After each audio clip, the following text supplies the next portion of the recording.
Halo para pencari cuan, selamat welcome di channel Dapur Saham Indonesia.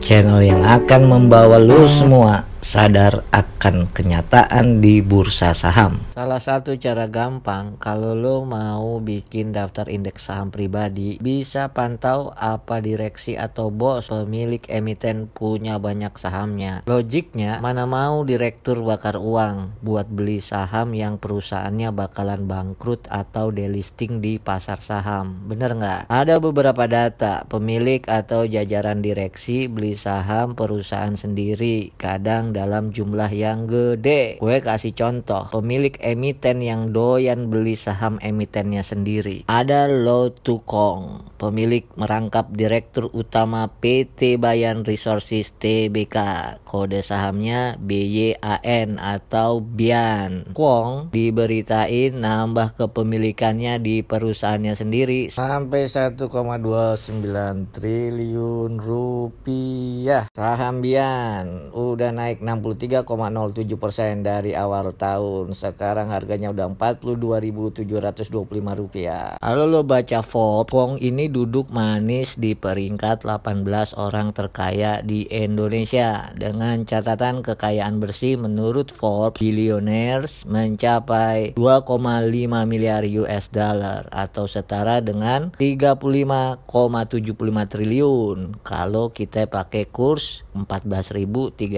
per $1. Contoh lain, Dato Sri Tahir, salah satu orang terkaya di Indonesia ini juga suka jual beli saham. Begitu juga anak-anaknya, Jen Dewi Tahir yang jadi Vice President Director Bank Mayapada. Tahir ini selain pengusaha juga dimasukkan dalam Dewan Pertimbangan Presiden ya. Bapak anak itu sempat diberitakan borong saham PT Sejahtera Anugrah Jaya Tbk, kode sahamnya SRAJ. Di bapak beli saham senilai 1,01 miliar. Di anak lebih gede malah, beli saham SRAJ senilai 20,30 miliar untuk 50 juta saham. SRAJ ini merupakan emiten pengelola jaringan rumah sakit Mayapada Hospital. Satu lagi nih anak Tahir yang suka jual beli saham, yaitu Jonathan Tahir. Jonathan per 26 Februari 2019 punya saham emiten PT Sentul City Tbk, kode sahamnya BKSL, sebanyak 6,07% dengan nilai 1,17 triliun. Ini duit ya, bukan kuah lontong sayur. Tapi udah banyak saham BKSL dijual ya. Nilai penjualannya mencapai 32,20 miliar dengan asumsi harga saham BKSL 129 perak per saham. Ada lagi contoh lain, saham BBCA. Saham grup Jarum ini dikoleksi oleh para bos besarnya. Direksi emiten gak sedikit yang jadi pedagang saham sebagai pekerjaan sampingan. Yahya Setiatmaja misalnya, presiden direktur Bank BCA ini diberitakan membeli 633,5 saham BBCA di harga 8.060 per saham dengan duit beli sebesar 5,1 miliar pada 22 Maret 2022 yang lalu. Sebelum beli, ia jualan sahamnya sebanyak 619.900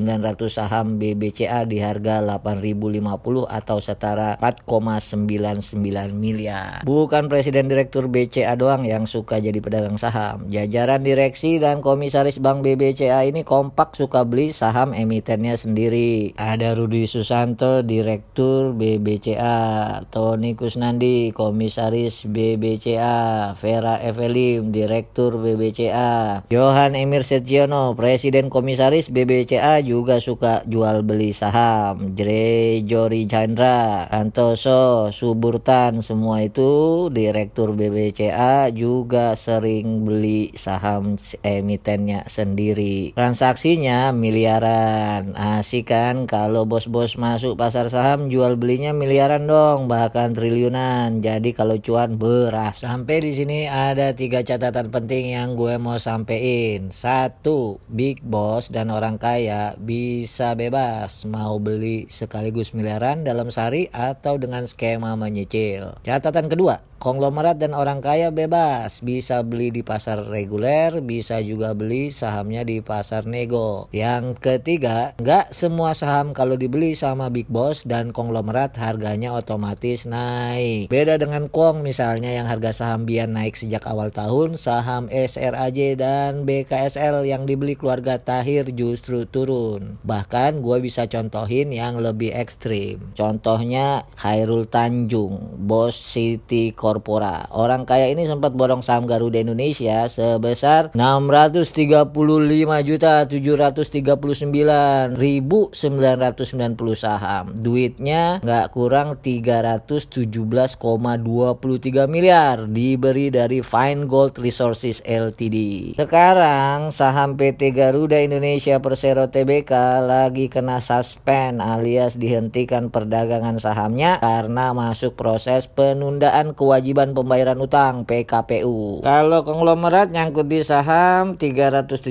miliar mah masih nyantai. Tapi kalau pedagang saham modal tipis nyangkut 30 juta aja mungkin udah jantungan. Kenapa? Karena orang kaya kita nggak tahu duit yang digunain buat beli saham itu duit apa. Bisa duit grup, duit perusahaan, atau duit kantongnya sendiri. Tapi kalau pedagang modal tipis pada umumnya kebanyakan pakai duit dari kantong sendiri lah. Itu alasannya kenapa pedagang saham modal tipis cepat kena serangan jantung kalau harga sahamnya turun terus. Apalagi kalau pedagang modal tipis main saham pakai duit ngutang atau minjem, bisa-bisa kalau turun harga sahamnya loncat dari apartemen. Lo jangan kayak gitu ya. Sekali lagi nggak bosan-bosan gue ingetin, sebaiknya lo bikin deks saham pribadi yang bener-bener saham emitennya udah lo teliti, bukan cuman lo kenal aja ya, kayak PT Garuda Indonesia. Siapa yang nggak kenal maskapai penerbangan paling ngehits di Indonesia? Tapi kalau lo beli sahamnya sekarang, saham lo nggak bisa dijual beli karena disuspend. Ibarat peribahasa, jangan beli kucing dalam sarung. Kalau lo mau tahu berapa persen saham emiten yang dijual beli orang kaya, bisa lihat laporan kepemilikan saham yang diumumkan PT Custodian Central Efek Indonesia (KSEI). Sekian dulu video kita kali ini, mudah-mudahan dikit-dikit ada manfaatnya. Terima kasih ya udah nonton channel Dapur Saham Indonesia.